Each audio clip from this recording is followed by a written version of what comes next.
Assalamualaikum warahmatullahi wabarakatuh. Waalaikumsalam warahmatullahi wabarakatuh. Bismillahirrahmanirrahim. Alhamdulillahi rabbil alamin. Wal aqibatu lil muttaqin. Wala udwana illa 'alal zalimin. والصلاة والسلام على أشرف الأنبياء والمرسلين سيدنا ومولانا محمد وعلى آله وأصحابه المجاهدين الطاهرين أما بعد. Saudara-saudara kaum muslimin rahimakumullah. Salah satu kelebihan makhluk bernama manusia, yaitu bahwa Allah subhanahu wa ta'ala menghiasi hidup manusia ini dengan syahwat atau yang lazimnya kita sebut sebagai hawa nafsu. Inilah tenaga yang merupakan daya dorong yang melahirkan dinamika dalam kehidupan manusia, yang menyebabkan terus-menerus terjadinya perkembangan dalam sejarah peradaban dan kehidupan manusia. Hawa nafsu bisa melambungkan seseorang kepada puncak kejayaan, dan hawa nafsu dapat menenggelamkan seseorang ke dasar jurang kehancuran yang paling dalam.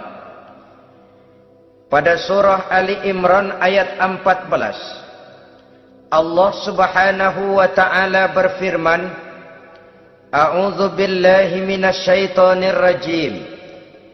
Zuyyina lin-nasi hubbus syahawati minan nisa'i wal banin wal qanatiril muqantarati minadh dhahabi wal fiddah wal khailil musawwamati wal an'ami wal harth. Dzalika mata'ul hayatid dunya. Wallahu indahu husnul ma'ab. Mari kita perhatikan ayat ini lebih dekat lagi. Allah subhanahu wa ta'ala menjelaskan, Zuyyina linnasi hubbus syahawat. Makhluk manusia itu dihiasi dengan hawa nafsu. Dengan kata lain, hawa nafsu adalah perhiasan. Manusia tanpa hawa nafsu sama saja dengan orang yang tidak berhias, monoton, tidak mempunyai perkembangan dalam gerak kehidupannya. Tetapi kalau hawa nafsu adalah perhiasan, maka jika kita berbicara soal perhiasan, ada dua hal yang harus menjadi catatan pokok. Pertama, kapan satu perhiasan boleh kita pakai? Yang kedua, di mana perhiasan itu harus kita pakai? Kalau saudara berdandan rapi, pakai sepatu dengan kaos kaki, celana, jas, pakai dasi segala macam, tapi itu saudara lakukan pada saat saudara akan pergi ke WC, maka saudara sudah memakai perhiasan tidak pada waktu yang tepat. Begitupun sebaliknya, kalau jam tangan saudara pakai di kaki, kopiah saudara pasang di kaki, lalu sepatu naik ke atas jidat, maka saudara memakai perhiasan tidak pada tempatnya yang tepat. Demikian juga sifat yang bernama nafsu.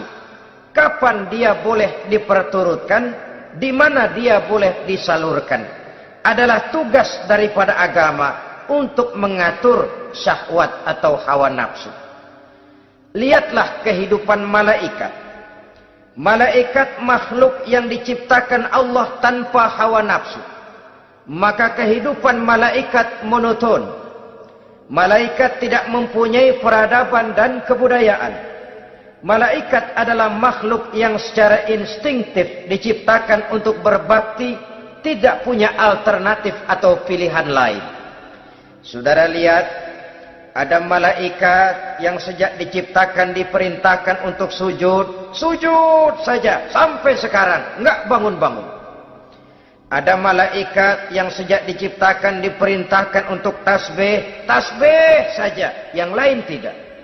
Ada malaikat yang sejak diciptakan diperintahkan mencabut nyawa, nyawa saja urusannya, yang lain tidak. Pekerjaannya monoton. Tetapi memang karena tidak ada hawa nafsu, tidak ada kecenderungan malaikat untuk nyeleweng. Belum pernah kita dengar misalnya ada malaikat Jibril korupsi ayat. Ini kelihatannya ayat bagus ini, nggak usah disampaikan kepada bawahan Muhammad, dipakai sendiri saja. Tidak. Kita belum pernah dengar malaikat maut keliru mencabut nyawa orang yang belum waktunya modar. Belum pernah. Malaikat itu ibadun mukramun la ya'sunallaha fima amarahum wa yaf'aluna ma yu'marun.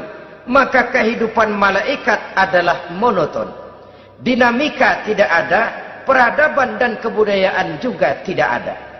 Andai kata bumi dan seluruh isinya diserahkan kepada malaikat untuk mengisinya, barangkali saudara tidak akan pernah kenal jembatan Semanggi, saudara tidak akan pernah kenal Monas, gedung-gedung bertingkat, gedung-gedung pencakar langit. Semua yang menggerakkan itu adalah karena manusia mempunyai hawa nafsu. Nah, kemudian pada kalimat berikutnya Allah memberikan rincian. Apa nafsu kepada apa yang paling menonjol dalam kehidupan manusia itu? Pertama, minan nisa, hawa nafsu kepada perempuan. Ini tentu yang ditujukan laki-laki. Dimanapun saja makhluk bernama laki-laki, kalau dia normal, tidak impoten, mesti suka kepada perempuan. Itu wajar, bin pantas alias normal. Tetapi tadi saya katakan di awal, nafsu kepada perempuan adalah perhiasan. Kapan makainya, di mana makainya, itulah tugas agama memberikan tuntunan dan aturan. Saudara-saudara kaum muslimin rahimakumullah, nafsu kepada wanita dapat mengantarkan seseorang kepada puncak kejayaan, tapi nafsu kepada wanita bisa menenggelamkan seseorang ke jurang kehancuran. Bergantung kepada latar belakang apa yang mendorong timbulnya syahwat tadi. Dengan kata lain, motivasi syahwat tadi digerakkan oleh iman dan ketakwaan, atau semata-mata karena memang syahwat yang merupakan kendaraan iblis. Penyelewengan pertama yang terjadi dalam sejarah kehidupan manusia adalah penyelewengan yang dilakukan oleh Nabi Adam alaihissalam pada saat ia memetik buah khuldi. Kenapa itu dilakukan oleh Nabi Adam? Karena terdorong oleh rasa sayang dan cinta kepada istrinya Hawa. Sebenarnya Hawa lah yang merajuk, Siti Hawa lah yang membujuk, dan Nabi Adam oleh karena syahwatnya kepada istrinya memperturutkan bujukan Siti Hawa itu. Peristiwa Nabi Adam ribuan tahun yang lalu akan terus relevan sampai ke zaman kita sekarang ini. Berapa banyak orang-orang yang karena terlalu ingin menyenangkan istrinya, lalu tidak segan-segan melakukan perbuatan yang menyimpang, baik itu merugikan orang lain, merugikan masyarakat, bahkan merugikan bangsa dan negaranya. Seorang pedagang tidak akan segan-segan menipu. Sebaliknya pun begitu. Tidak jarang wanita di dalam kelemahannya bisa menenggelamkan dunia. Seorang suami yang jujur, polos, lugu, sederhana bisa jadi koruptor ulung karena didorong-dorong oleh istrinya.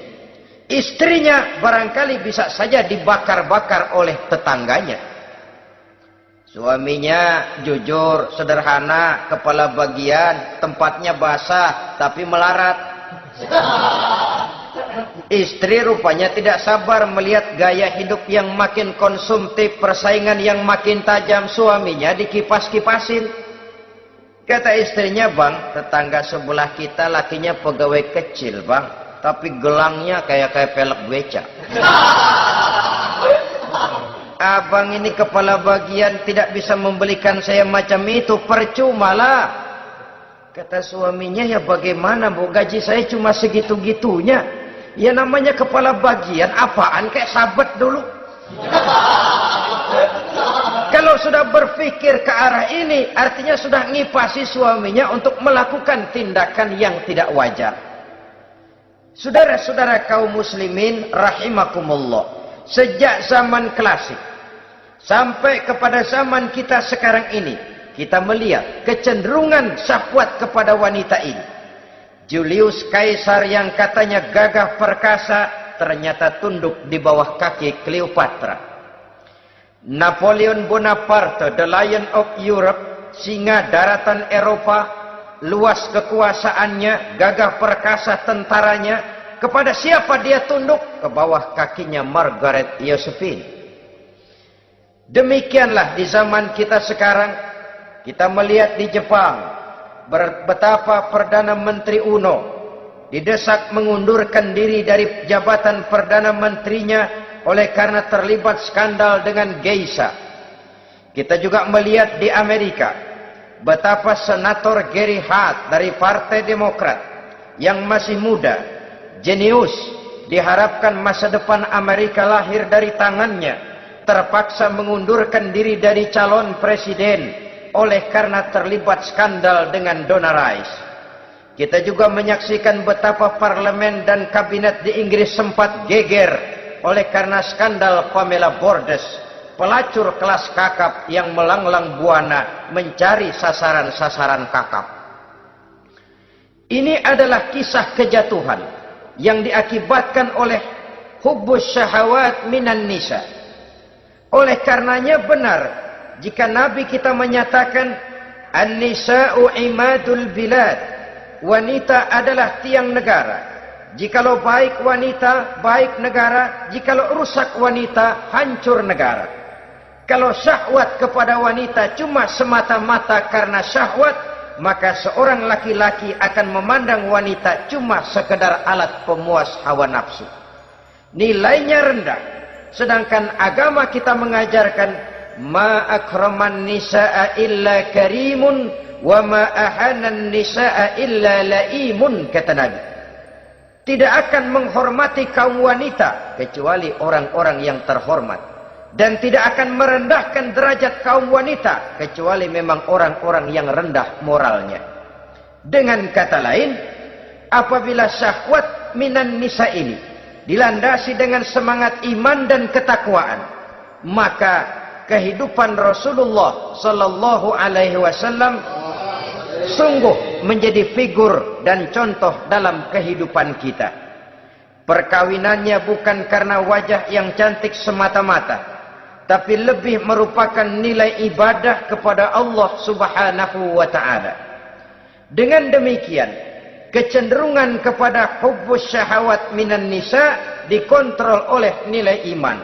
Barometernya, tolok ukurnya adalah iman. Di zaman sekarang banyak kasus kawin campur yang pada akhirnya akan membingungkan kita sendiri. Padahal Al-Quran secara jelas dan tegas memberikan bimbingan. Orang itu kalau sudah, kata Imam Syafi'i, wa ainur ridha an kulli aibin kalilatun kama anna aina suhti tubdil masawiya. Mata kalau dibalut cinta dia buta terhadap nista, tapi mata kalau dibalut benci hanya melihat yang keji-keji saja.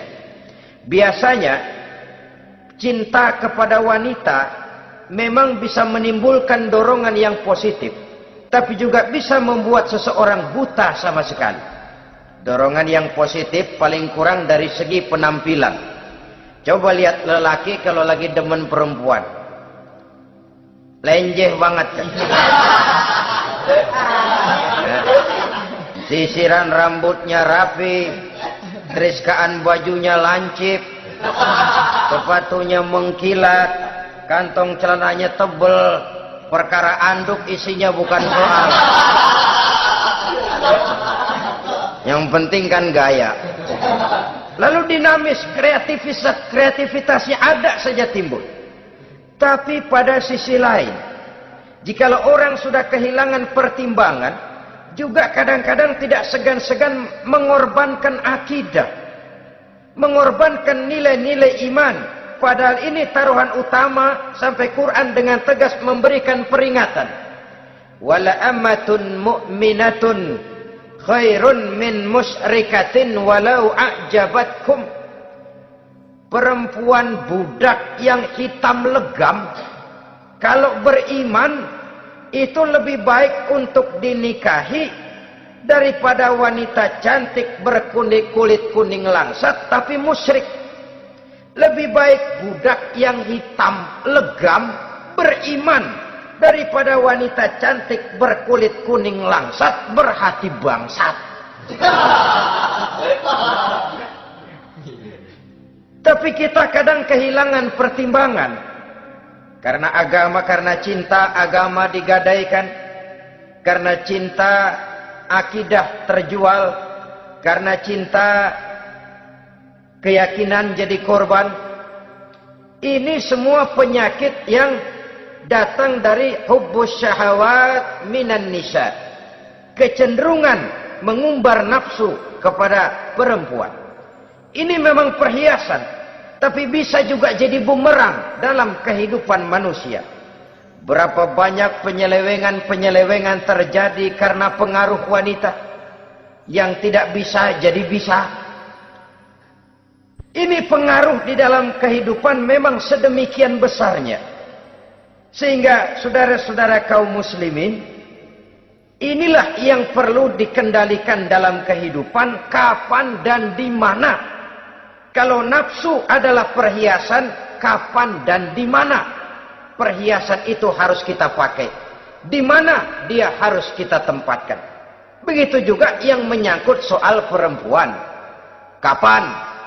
Ya kapan tentu kalau sudah nikah. Di mana? Yang jelas bukan di depan umum.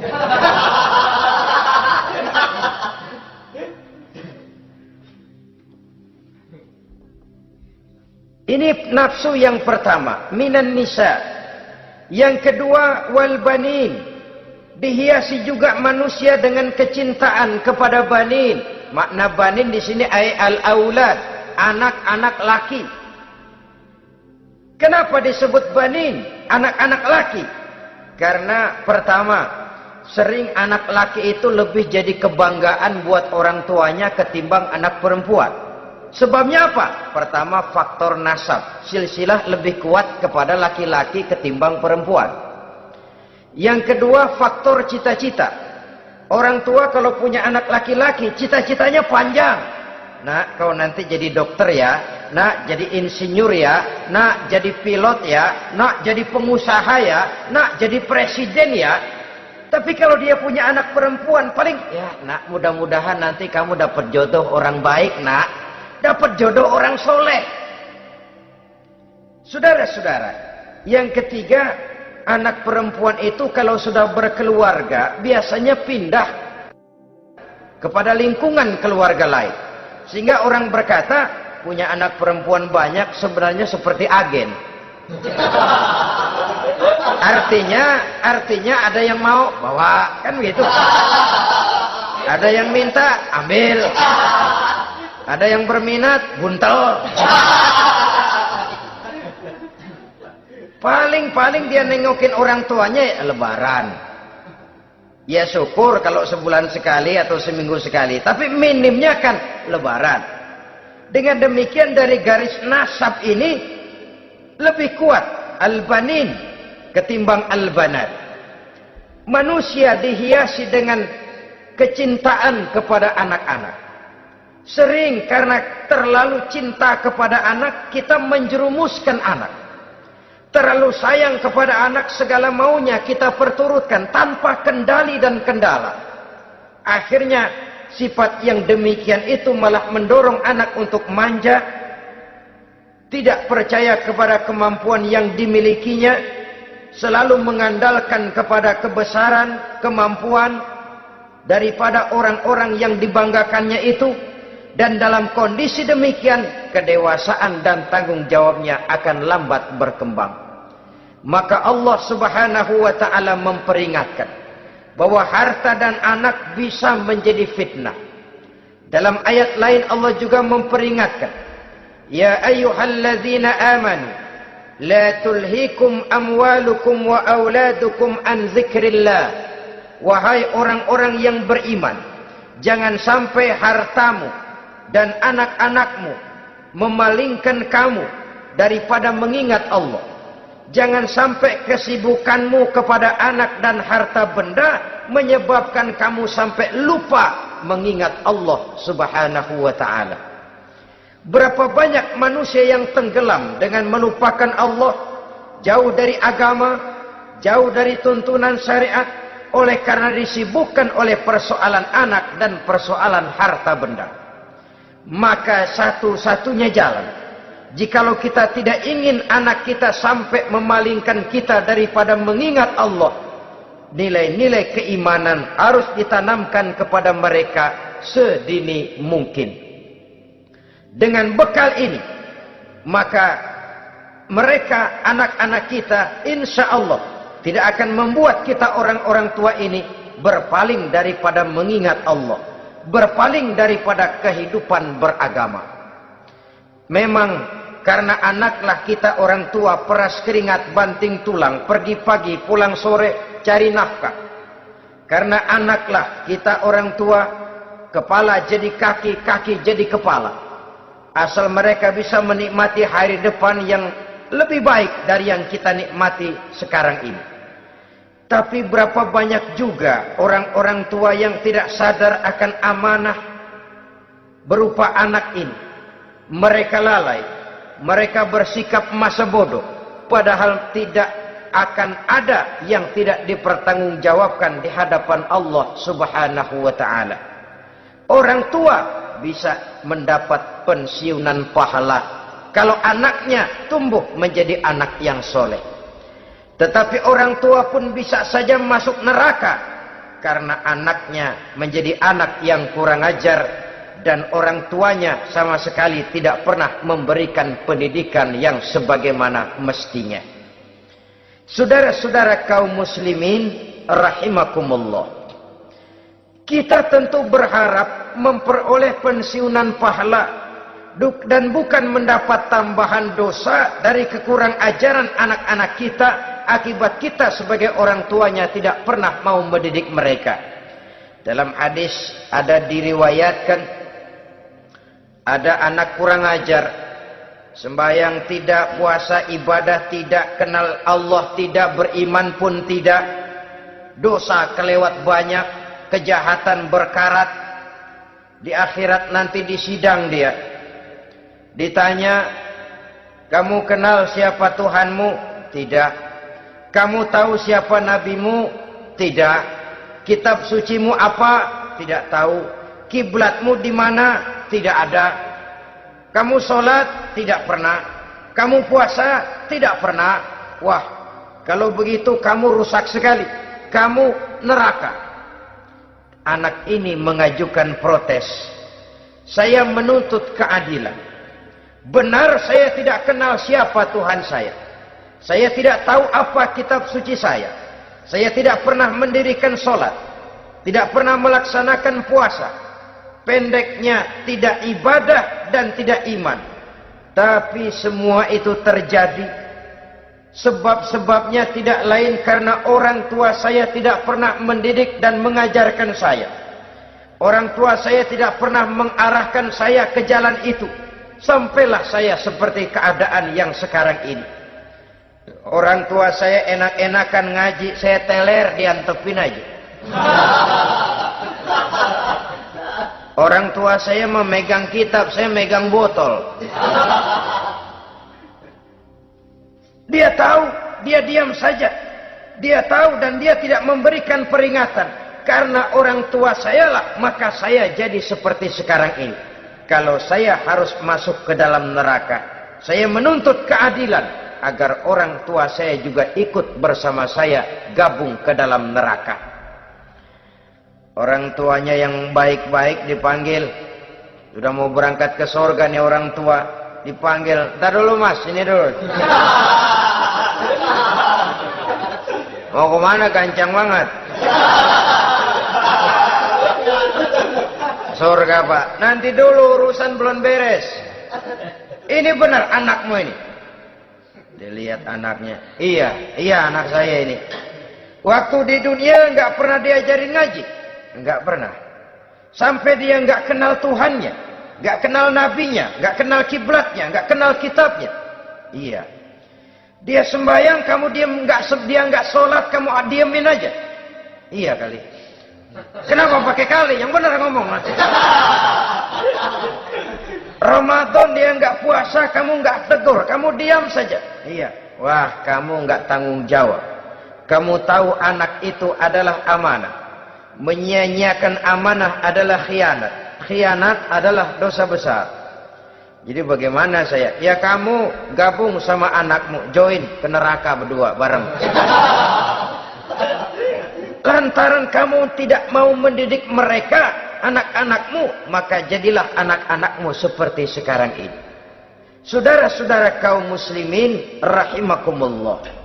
Sebaliknya, jikalau anak-anak kita yang kita cintai ini, yang merupakan buah hati belahan jantung, tumbuh dan berkembang menjadi anak-anak yang soleh, yang bermanfaat bagi masyarakatnya, bagi agama, bangsa dan negaranya, kita orang tuanya bolehlah tentram menerima pensiunan pahala. Menerima pensiunan pahala dari kesolehan anak yang ditinggalkannya. Alangkah nikmatnya mendapat pensiunan pahala. Terbaring kita di bawah pohon kemboja, nilai kebaikan kita dikenal orang, nama kita akan tetap hidup. Oleh karena kita meninggalkan anak-anak yang tumbuh menjadi generasi yang soleh, bukan anak yang salah. Oleh karenanya, kecintaan kepada anak jangan sampai membuat kita lalai dari mengarahkan mereka kepada kehidupan beragama. Di zaman sekarang ini, kecenderungan kita mengarahkan anak pun sudah kepada kecenderungan yang berbau materialistis. Maka yang ramai bagaimana anak bisa mengejar program MBA, Master of Business Administration, supaya keluar bisa jadi manajer. Bagaimana anak lalu kursus komputer, supaya keluar menjadi tenaga yang canggih di bidang komputer. Ya, kalau dia perempuan cantik, bagaimana dia bisa masuk akademi sekretaris and management, supaya bisa jadi sekretaris. Atau bagaimana dia bisa masuk sekolah nyanyi, supaya nanti jadi penyanyi dengan tarik suara, uang lalu mengalir ke dalam kocek jutaan nilainya. Maka yang ramai pun hal-hal yang semacam itu. Dalam pada itu, pengajian, kursus-kursus keagamaan, studi-studi klub yang membicarakan masalah-masalah agama, ramainya kadang-kadang kalau bulan Ramadan, dianggap training center. Ya lumayan, daripada tidak sama sekali mah lumayan. Tapi dengan demikian ini kan merupakan bagian terpokok dari kehidupan manusia. Alangkah idealnya jika dia mengantongi gelar MBA, Master of Business Administration, tapi punya nilai iman yang tangguh, ahli komputer, tapi punya keyakinan beragama yang mantap. Saudara-saudara kaum muslimin rahimakumullah, kecintaan kepada anak-anak sering mendorong seseorang untuk menimbulkan sifat nepotisme. Segalanya serba garis keturunan. Sejak ia jalur birokrasi sampai ke dalam kehidupan sehari-hari, nepotisme ini bisa terlihat. Orang kehilangan kondisi objektivitasnya. Mampu atau tidak, soal lain. Bidangnya atau tidak, bukan soal. Yang penting masih ada hubungan keturunan. maka timbullah tumpang tindih untuk sesuatu pekerjaan yang tidak sesuai dengan kemampuan dan keahliannya. Di desa-desa kita melihat masjid, ketua masjid bapaknya, bendahara anaknya, sekretaris mantunya, Bilal besannya, kolbeduk engkongnya. Pokoknya asal masih ada garis keturunan, masuk, tidak, minggir. Ini pada akhirnya kurang menciptakan pemerataan kesempatan. Iyalah kalau profesinya, tapi kan jarang yang demikian itu. Kita boleh cinta kepada anak-anak kita, tapi jangan lalu mempergunakan posisi yang kebetulan kita gunakan untuk menempatkan anak-anak kita lebih dari kemampuan yang mereka miliki. Nepotisme yang lahir, sehingga ini bukan saja tidak mendidik, tapi mengakibatkan terjadinya tumpang tindih. Tidak lagi berprinsip the right man on the right job, bahwa orang harus ditempatkan sesuai dengan keahliannya, tapi kita sudah berpikir subjektif, ahli atau tidak ahli, asal masih berbau keturunan, ayo silahkan. Nepotisme yang akan lahir. Oleh karenanya, mencintai anak adalah sesuatu yang merupakan perhiasan di dalam kehidupan. Wajar, tetapi harus kita menempatkannya sesuai dengan semestinya. Ini yang kedua. Yang ketiga, nafsu yang menghiasi hidup manusia itu adalah nafsu kepada wal qanatiril muqantarati minadz zahabi wal fiddah. Al-qantarah ay al-malul katsir. Kecintaan, kesenangan, nafsu kepada harta benda yang banyak daripada emas dan perak. Ini tentu sesuai dengan situasi dan kondisi. Kecintaan untuk mengumpulkan harta benda yang sebanyak-banyaknya. Baik itu berupa emas, baik itu berupa perak. Ini cuma penyebutan beberapa jenis dari kecenderungan manusia kepada harta benda. Bukankah sering dikatakan orang bahwa manusia di dalam berhadapan dengan harta itu seperti meminum air laut. Makin diminum, makin kering tenggorokan, makin haus kita dibuatnya. Apabila watak ini kita perturutkan, maka manusia tidak akan pernah kenal puas, tidak akan pernah kenal cukup. Nabi kita memberikan peringatan. Lau anna libni Adam wadiyani min zahabin labtagha lahuma thalisan wa la yamla'u jawfa ibni Adam illa turab. Andai kata manusia mempunyai dua buah ladang yang seluruhnya berisi emas, akan puaskah manusia? Tidak. Mereka akan cari ladang emas yang ketiga. Wala yamla'u jawfa ibni Adam illa turab. Sungguh mulut manusia ini tidak akan pernah penuh terisi kecuali kalau sudah disumpal dengan tanah. Artinya kalau sudah dia dipendam di liang lahat baru cukup. Tetapi sepanjang dia masih bergerak, masih hidup dan bernyawa, masih bisa berusaha dan berbuat, dia tidak akan pernah mengenal puas. Ini akan mendorong manusia terjebak kepada menghalalkan segala cara untuk mencapai tujuan. Yang penting kaya, kan begitu. Dan cepat. Sebab sekarang orang sering motong kompas. Yang penting kan cepat kaya. Soal cara, kalau jujur aja mah, sampai kapan mau kaya? Perkara itu renten, bukan soal. Perkara itu judi, tidak jadi masalah. Perkara itu korupsi, menyangkut hak orang banyak, bukan soal. Yang penting cepat kaya. Dan anehnya lagi, tidak malu menumpuk kekayaan dengan cara yang tidak wajar. Ya kan orang hidup bermasyarakat tuh bisa dianalisa tuh. Emang usahanya apa sih? Gajinya sebulan berapa sih? Kok bisa gitu-gitu bener sih? Dari mana sih? Secara langsung orang tidak berani bertanya, tapi dari mulut ke mulut akhirnya tersebar jadi rahasia umum. Si Ano kan punya ano, dia ano, anonya seano.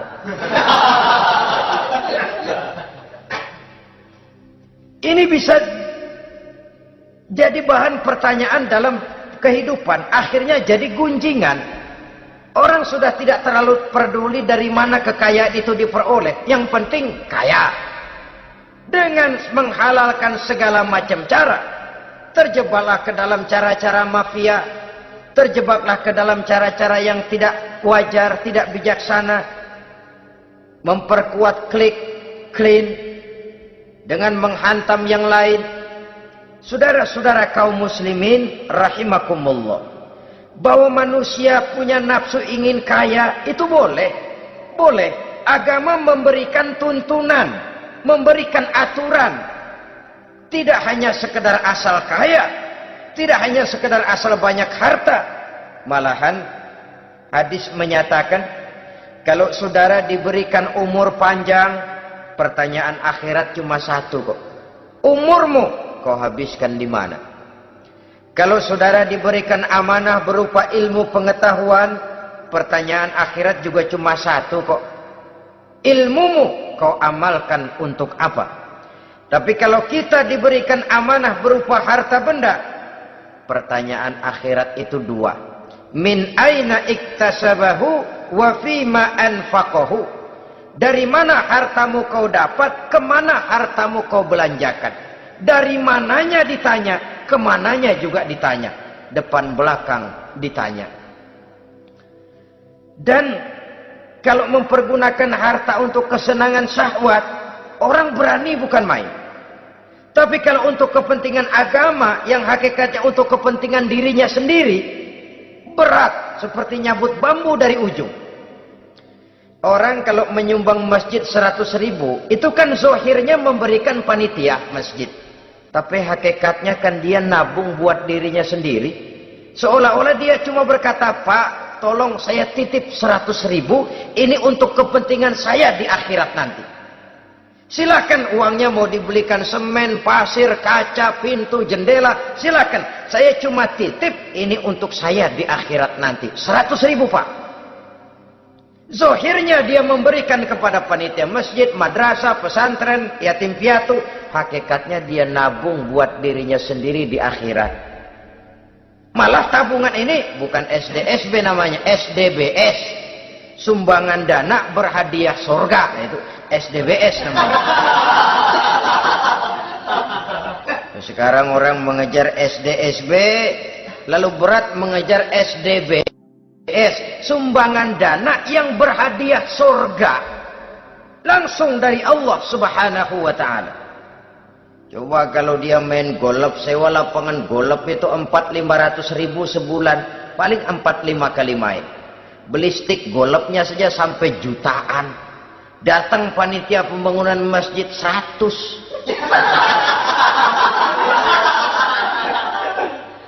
Minta didoain masuk surga lagi. Surga 100.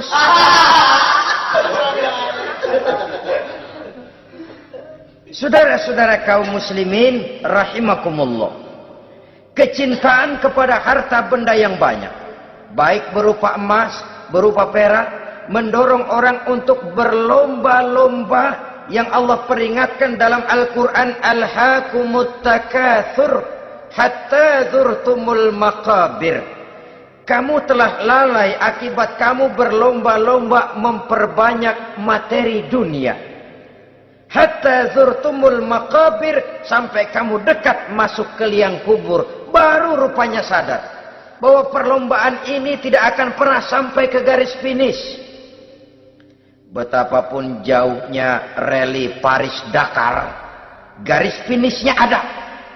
Betapapun hebatnya medan yang ditempuh, buasnya gurun pasir Afrika, garis finishnya pasti ada. Itu kan rally yang terbuas di dunia katanya, Paris-Dakar. Tapi garis finishnya ada. Namun jikalau kita berlomba memperbanyak harta, kita tidak akan pernah sampai ke garis finish. Yang kecil-kecilan aja dah. Kalau orang ditanya, kamu kenapa sih belum mau sembahyang? Ya bagaimana mau sembahyang Pak, tinggal di Jakarta masih kontrak. Saban habis tahun diubur-ubur yang punya rumah. Kalau punya rumah sendiri walaupun kecil-kecilan saya mau ibadah Pak. Ya, diberikan rezeki oleh Allah bisa bikin rumah walaupun kecil-kecilan. Belum juga mau sembahyang. Kok belum juga sembahyang? Iya Pak, rumah emang udah punya sendiri, cuman kecil Pak. Atasnya atap, kalau hujan aja bocor.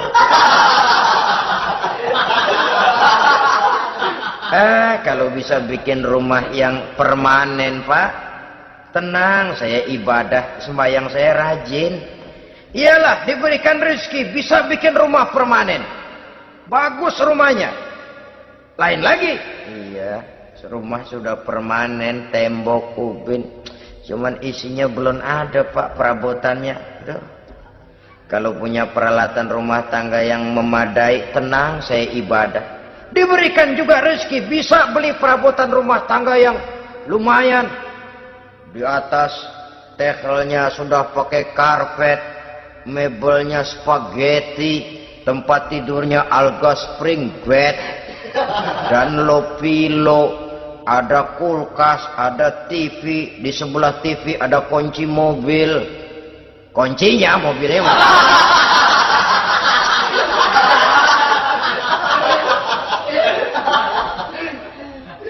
Bagaimana? Sekarang sudah cukup perabotan. Perabotan sudah ada Pak, cuman kendaraan belum punya ini. Kemana-mana masih ngukur jalanan aja. Kalau punya kendaraan enak, kemana-mana cepet Pak, mau ke masjid juga getap dah, rajin. Diberikan rezeki, bisa beli kendaraan. Lain lagi nanti. Sudah punya sepeda, pengen punya motor, kepengen punya mobil, kepengen punya pesawat terbang, pengen punya kapal induk. Sudah punya kebun, pengen beli sawah, sudah punya sawah, pengen punya gunung, sudah punya gunung, laut diborong. Perlombaan materi tidak akan pernah membawa kita ke garis finish. Karena sifatnya sangat abstrak, bahkan akan mendorong kita seperti gurita. Cenderung kepada penyakit tamak bin rakus alias serakah. Dengan demikian saudara-saudara, bahwa kecintaan kepada harta merupakan nafsu, dan nafsu itu adalah perhiasan, dia bisa menjadi daya dorong positif. Kalau dalam upaya memperoleh harta itu kita tidak akan keluar dari tujuan keridhaan Allah. Saya cari nafkah, tapi yang Allah ridho. Saya ingin kaya, tapi dengan cara yang Allah ridho. Ini kunci yang akan menyelamatkan kita manusia dari perangkap menghalalkan segala cara. Ini yang ketiga. Yang keempat, dihiasi manusia itu dengan nafsu kepada wal khailil musawwamah. Kuda yang bagus, kendaraan yang bagus, kuda yang terpelihara. Al-musawwamah ada yang mentafsirkan ar-ra'iyah. Ar-ra'iyah itu yang digembalai. Binatang ternak, kuda yang digembalai atau kuda yang diikat. Artinya, kalau dulu kan yang namanya tuan-tuan tanah itu baru dibilang bejeger kalau kemana-mana naik kuda. Jet set zaman dulu itu udah kelompok jet set, itu kendaraan. Kalau sekarang baby benda, dulu mah kuda band.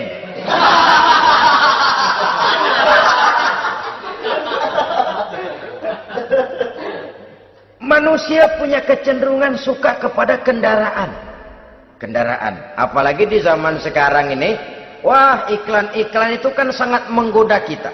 Melayani segala macam bentuk penjualan. Nah, ini lalu terangsang biar duit cekak. Kalau udah ngebaca itu, wah, berani banget dah. Tahu duit nggak mungkin cukup, tapi begitu baca melayani segala macam bentuk penjualan dengan fasilitas ringan. Nah, jadi dah. Jadi juga punya mobil, jadi dah. Perkara utang itu bakal nyekek leher, bukan soal. Kasihan saudara-saudara kita di daerah-daerah yang terjebak kepada iklan-iklan merangsang yang akhirnya di luar kemampuan. Sehingga terjebak pada saat dia harus mengembalikan kredit, dia tidak mampu, barang disita, uang hangus, nyengir deh. Bekipas sembari tahlil.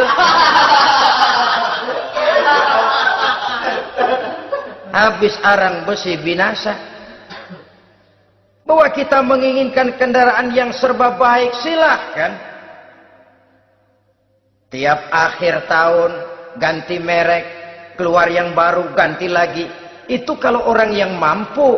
Buat kita yang tidak mampu, kenapa tidak bersyukur melihat yang lebih rendah di bawah kita?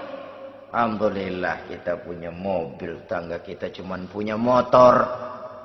Yang punya motor, syukur kita punya motor bisa rada cepetan. Tangga sebelah punya sepeda, mana-mana kekejek mulu. Yang punya sepeda, alhamdulillah punya sepeda. Tangga sebelah kemana-mana jalan kaki.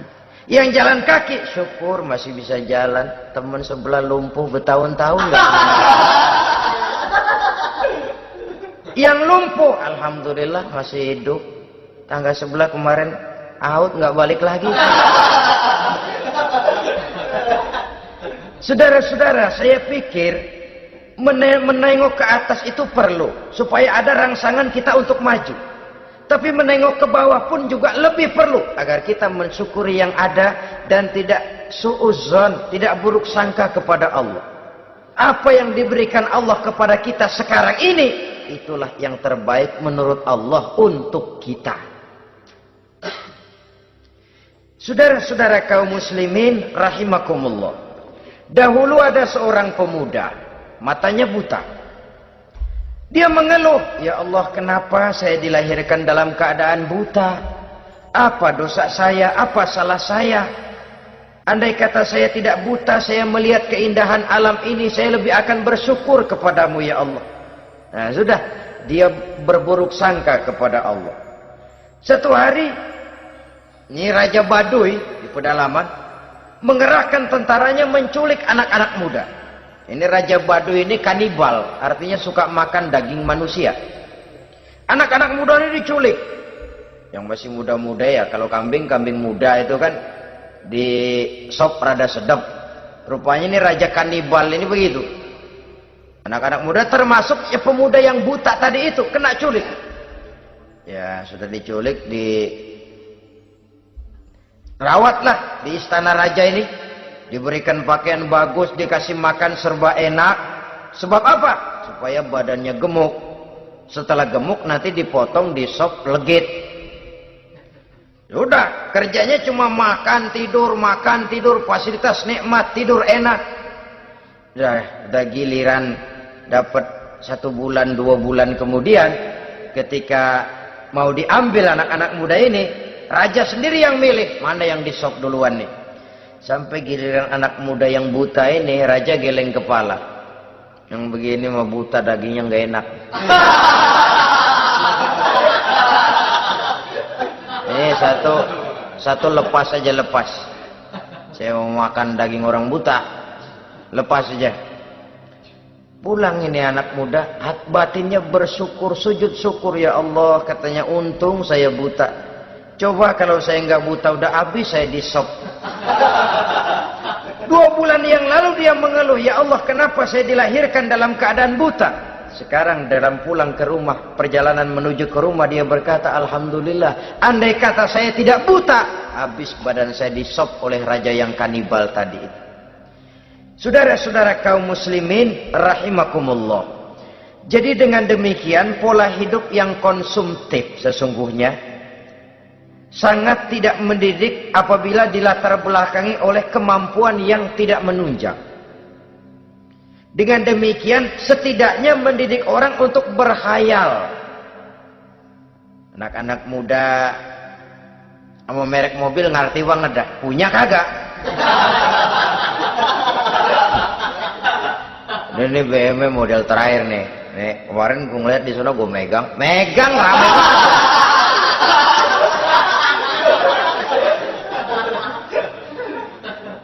Tulul amal ini kalau tidak diimbangi dengan saluran yang positif, dia akan terjebak kepada penyakit tulul amal, panjang angan-angan. Baiklah ya, wal khailil musawwamah. Yang keempat, yang kelima maksud saya, wal an'am, cinta kepada binatang ternak. Manusia ini kan punya kecenderungan macam-macam. Setelah rumahnya bagus, hartanya banyak, kendaraannya cukup, ingin beternak. Jadilah peternak. Ini kecenderungan manusia, wajar saja sepanjang didapat dan dilakukan dengan cara-cara yang wajar. Wal hars, dan tumbuh-tumbuhan, bertani, bersawah, berladang, itu merupakan kecenderungan daripada manusia. Keseluruhan itu kata Allah, kecintaan kepada wanita, kepada anak, kepada harta benda, kepada kendaraan, kepada binatang ternak, kepada tumbuh-tumbuhan, zalika, semua itu mata'ul hayatid dunya, merupakan kesenangan hidup dunia. Berapa lama kesenangan hidup dunia? Sebentar, seumur manusia. Seumur manusia. Bahkan kadang-kadang pada saat dia masih hidup pun orang tidak sepenuhnya sempat menikmati kesenangan hidup dunia. Apabila ajal datang, selesailah kehidupan dunia sampai di situ. Orang-orang kafir, buat mereka surganya di dunia ini. Bila kehidupan di dunia selesai, selesailah sudah surganya sampai di situ. Kesemua itu janji kata Allah merupakan kesenangan daripada kehidupan di dunia. Wallahu indahu husnul ma'ab, dan Allah mempunyai tempat kembali yang sangat baik. Nah, setelah Allah menjelaskan semua itu, pada ayat yang ke-15 Allah memberikan jalan keluarnya. Memperturutkan nafsu kepada wanita, anak-anak, harta benda, kendaraan, binatang ternak. Bijaksanakah itu? Dalam ayat ke-15 surah Ali Imran ini Allah memberikan penjelasan tuntas. Qul a'unabbi'ukum bi khairim min zalikum. Katakan kepada mereka Muhammad, maukah kamu aku beri kabar yang lebih baik dari semua itu? Lebih baik daripada kesenanganmu kepada wanita, kepada anak-anak, kepada harta benda, kepada kendaraan dan sebagainya. Mau kamu aku beritahu yang lebih baik daripada semua itu? Jawaban tentu mau. Kalimatnya bukan ukhbirukum, a'unabbi'ukum. An-naba itu berita yang besar. Lain dengan al-khabar, itu berita biasa saja. An-naba, sehingga pembawa berita disebut nabi. Dari naba, yanbi. Pembawa berita yang benar. A'unabbi'ukum, maukah aku tunjukkan kepada satu berita yang benar-benar besar dan benar-benar lebih baik dari yang semua disebutkan tadi. Apa jalan keluarnya? Lillazina taqaw 'inda rabbihim jannatun tajri min tahtihal anhar. Bagi orang-orang yang bertakwa kepada Allah, mereka akan mendapatkan surga yang di bawahnya mengalir sungai. Khalidina fiha, mereka akan kekal di dalamnya. Wa azwajun mutahharah, dan mereka mendapat istri-istri yang suci. Waridwanum minallah, dan keridhaan daripada Allah subhanahu wa ta'ala. Kalau kamu hai orang-orang yang beriman, kalau kamu hai manusia menyangka bahwa nafsu kepada wanita, anak-anak, mengumpulkan harta benda, kendaraan yang menarik, binatang ternak dan tumbuh-tumbuhan itulah yang lebih baik untuk kesenangan dunia, memang itu kesenangan dunia. Tapi nih, seolah-olah kata Allah, nih saya kasih tahu kamu, aku beritahu yang lebih baik dari semua itu. Apa? Takwa kepada Allah. Kecintaan kepada wanita. Kalau takwa dasarnya, orang nggak amburadul, nggak semrawut, nggak pokoknya gue masalah perempuan dan membuat terus. Tapi punya kaidah, punya norma. Demikian juga kepada anak-anaknya. Demikian juga kepada harta benda. Pokoknya asal harta, mau halal mau haram, tekuk terus deh.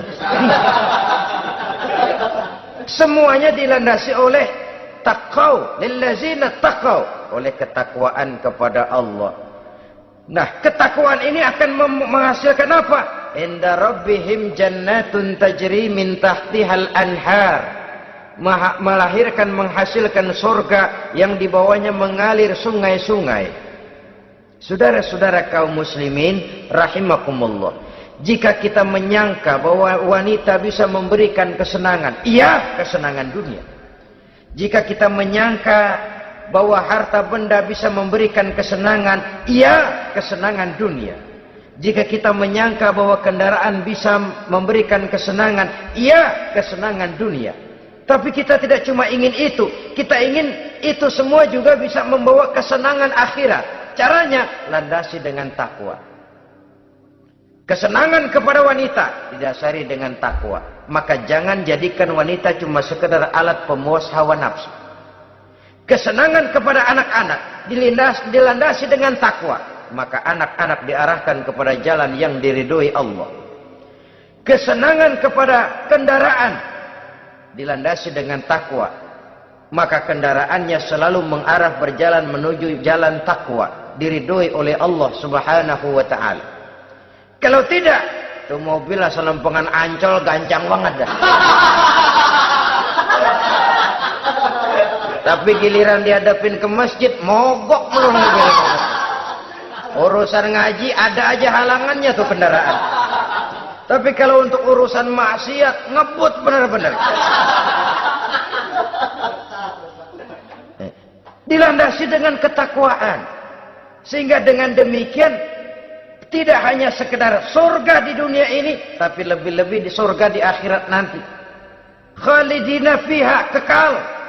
Kalau dunia ini kan zillun zail, bayangan. Hari ini kita jaya, besok kita bangkrut. Siapa yang mau menghalangi? Hari ini kita melambung, besok kita nyungsep. Siapa yang bisa menarik? Tidak kekal, berubah, temporer, relatif. Di sana, kebahagiaan yang dilandasi dengan takwa ini sudah surga, kekal di dalamnya, azwajun mutahharah. Mendapat istri-istri yang suci. Suci dalam arti belum pernah dijamah orang lain. Suci dalam arti tidak pernah terkena halangan. Seperti men misalnya. Baik menstruasi atau mencret, itu tidak.